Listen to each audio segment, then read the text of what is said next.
Hello everyone, मैं राजेंद्र सिंह राजपुरोहित। आज का टॉपिक हमारा है क्लास 9 का चैप्टर 2 है बहुपद, जिसके अंतर्गत एक चर वाले बहुपद। यानी एक चर क्या होता है कि वे पद जिसमें अंग्रेजी का अक्षर यानी जो चर पद होता है वो एक ही होता है। वे पद जिनमें अंग्रेजी का अक्षर यानी चर पद एक ही होता है, यानी एक्स है तो सब में एक्स आना चाहिए। पावर कोई भी आ सकती है, चलेगा, स्क्वायर क्यूब 5 कुछ भी पावर आए चर पद की चलेगा, लेकिन सब में एक्स है तो एक्स होना चाहिए और वाई है तो वाई होना चाहिए। जैसे एग्जांपल लिखा मैंने 4x² + 5x + 6, तो इसमें एक्स एक्स एक्स सब में एक्स ही है तो ये एक चर है। x³ x² x, लेकिन है एक्स तो ये भी एक चर है। y³ y² और y, तो ये भी एक चर। तो एक चर का मतलब होता है वे पद जिसमें अंग्रेजी का अक्षर केवल एक ही हो, वे कहलाते हैं एक चर। फिर आता है रेखिक बहुपद। रेखिक बहुपद की परिभाषा सीधी सी है। रेखिक बहुपद कह दो चाहे एक घात वाले समीकरण कह दो, एक ही बात है। वे पद जिनमें चर पद की जो घात होती है वो एक होती है, उन्हें कहते हैं रेखिक बहुपद। फिर आता है द्विघात बहुपद, सीधा सा है। वे पद जिसमें चर पद की घात 2 होती है, एक होती है घात चर पद की, वो है रेखिक बहुपद। 2 घात, क्योंकि एक घात उसको हम नहीं, एक घाती सब बहुपद नहीं कह सकते, उसको रेखिक बहुपद कहेंगे जिसकी घात चर पद की घात 1 है।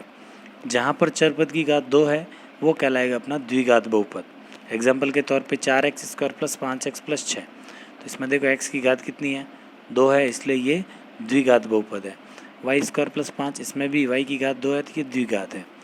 फिर बात करते हैं त्रिघात बहुपद। वे पद जिसमें चर पद की घात 3 होती है, यानी जो अंग्रेजी का अक्षर अधिकतम घात 3 होती है, जैसे x की घात 3 है, ठीक है, तो ये आपका त्रिघात है, क्योंकि सबसे बड़ी घात इसमें 3 है इसलिए त्रिघाती बहुपद है।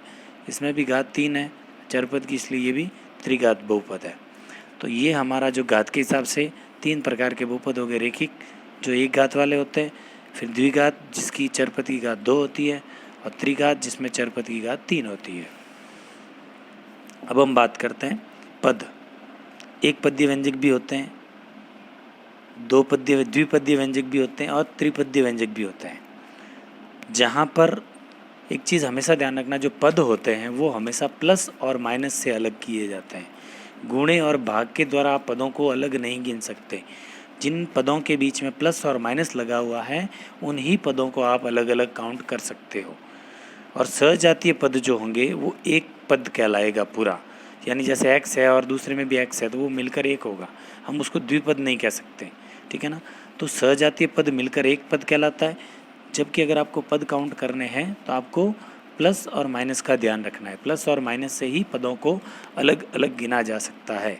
गुणे या डिवाइड या मल्टीप्लाई से अलग अलग नहीं गिना जा सकता। कुछ एग्जाम्पल हैं, जैसे 4x + 3y + 6, तो ये एक पद हो गया, ये 2 पद हो गया और ये 3 पद। तो ये जो पद है वो आपका त्रिपदीय व्यंजक है। इसकी अगर हम बात करते हैं तो ये एक पद है और ये 2 पद है, तो ये द्विपदीय व्यंजक है। इसकी अगर हम बात करते हैं, यहाँ कॉमा लगा दिए, एक ही पद है एक, यहाँ भी कॉमा दिए एक और ये भी एक, तो इसको आप त्रिपदीय नहीं कह सकते, ये एक पदीय व्यंजक, क्योंकि इनके बीच में प्लस माइनस नहीं लगे हुए हैं, ठीक है। एक एग्जाम्पल है 4x + 5y + 3z, अगर गिनने जाओ तो ये 1, ये 2 और ये 3, तो आप इसको 3 पद्य कहोगे, जबकि ये 3 पद्य नहीं है। मैंने पहले भी कहा था कि पद जो होते हैं वो प्लस और माइनस से अलग अलग गिने जाते हैं, जबकि यहाँ पर मल्टीप्लाई का साइन है, तो ये जो पूरा का पूरा पद है ये एक पदीय ही होगा, क्योंकि ये सब गुणा हो सकते हैं। गुणा करते हैं तो 4 × 5 = 20 और 20 को 3 से किया तो 60 x y z, इसका एक ये आंसर मिलेगा। इसलिए हम इसे कहेंगे एक पद्य व्यंजक, न कि त्रिपद्य व्यंजक, ठीक है। तो पदों को अगर आप अलग अलग गिनना चाहते हो तो आपके पद और प्लस और माइनस से अलग होते हैं, ठीक है। आगे हम बात करते हैं उदाहरण। पहला है एक, प्रत्येक बहुपद की घात ज्ञात करनी है। बहुपद दे रखे हैं 1, 2 और 3, इनकी घात बतानी है। तो एक चीज़ ध्यान रखना, बहुपद की जो घात होगी, जिस पद में साफ लिखा हुआ है, जहाँ जिस पद में चर पद पर सबसे अधिक घात होगी वही बहुपद की घात कहलाएगी। यानी जिस पद में चर पद यानी अंग्रेजी के अक्षर की घात सर्वाधिक होगी वही आपका क्या कहलाएगा, बहुपद की घात कहलाएगी। जैसे हम इसकी बात करते हैं, x की घात इसमें कितनी है 5, इसमें x की घात कितनी है 4, इसमें चर पद है ही नहीं तो इसमें 0, तो सबसे ज़्यादा घात आपको कहाँ दिख रही है 5, इसलिए इसमें जो आपकी बहुपद की घात होगी वो होगी कितनी 5। इसकी बात करते हैं, इसमें 0 क्योंकि अंग्रेजी का अक्षर है ही नहीं, और घात हमेशा बहुपद की अगर घात गिने तो अंग्रेजी के अक्षर काम आएंगे, गणित के अक्षर से कोई मतलब नहीं है, चर पद काम आएंगे। तो इसकी 0, इसकी 2, इसकी 3 और इसकी 8, तो सबसे ज़्यादा हमारी कहाँ है, 8 है। इसलिए यहाँ पर जो है हमारा बहुपद की घात कितनी होगी, 8। इसकी अगर हम बात करते हैं, इसमें आपका चरपद नहीं है, इसलिए बहुपद की घात हमारी होगी 0। ठीक है, जहाँ जिस पद में चर पद पर सबसे अधिक घात होगी वही बहुपद की घात कहलाएगी, ये ध्यान रखेंगे आप। ठीक है, अब हम बात करते हैं एक्सरसाइज 2.1।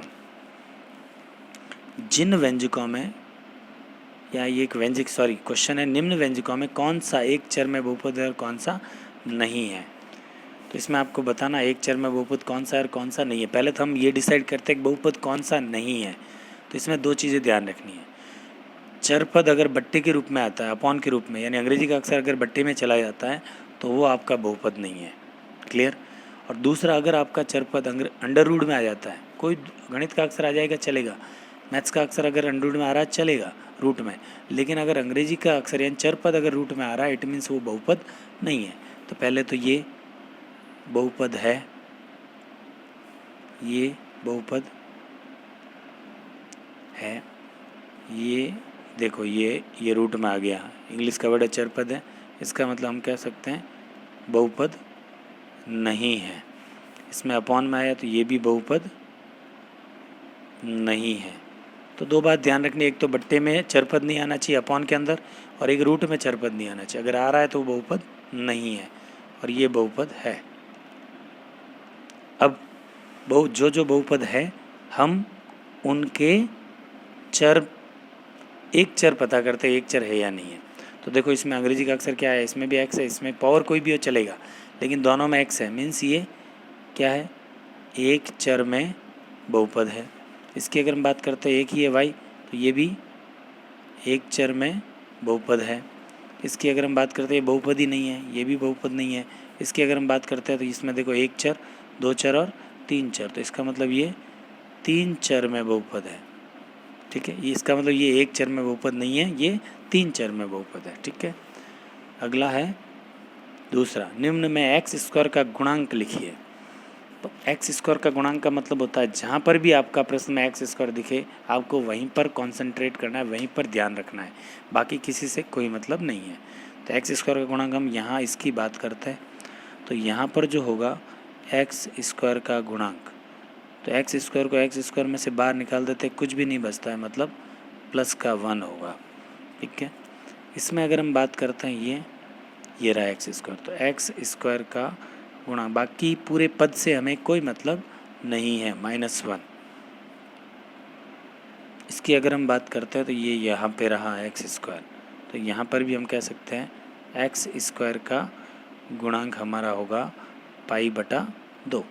इसमें एक्स स्क्वायर नहीं है तो हम कह सकते हैं एक्स स्क्वायर का गुणांक जब है ही नहीं तो कहाँ से आएगा, इसीलिए क्या लिखेंगे 0। बाकी पूरे पद से हमें कोई मतलब नहीं, हमें जिसका गुणांक पूछे आपका ध्यान उसी पर जाना चाहिए। यहाँ पर मान लो एक्स क्यूब का पूछा तो एक्स क्यूब पे ध्यान देना, एक्स स्क्वायर का पूछा इसलिए हम सब में एक्स स्क्वायर पे ध्यान दें, यहाँ नहीं है तो इसलिए 0 हो गया।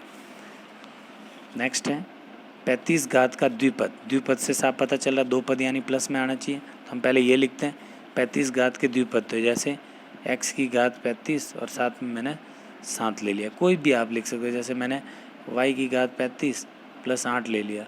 ठीक है ना, इस तरह से आप कोई भी द्विघात के एग्जाम्पल लिख सकते हो, द्विपद के 35 की घात वाला द्विपदीय व्यंजक ये हो गया। 2 पद हो रहे हैं, 1 और 2। 100 घात वाला एक पद, x की घात 100 ले लो, y की घात 100 ले लो, z की घात 100 ले लो, ये हो गया एक पदीय 100 घात वाला एक पदीय व्यंजक। ठीक है ना, तो ये आपके 2 तरह के एग्जाम्पल हो गए। अगला क्वेश्चन है, निम्न में बहुपद की घात लिखनी है। पहले भी कह चुका हूँ, पहले भी बता चुका हूँ, बहुपद की घात मतलब जिस पद में अंग्रेजी के अक्षर यानी चर पद की घात सबसे अधिक होगी वही बहुपद की घात कहलाएगी।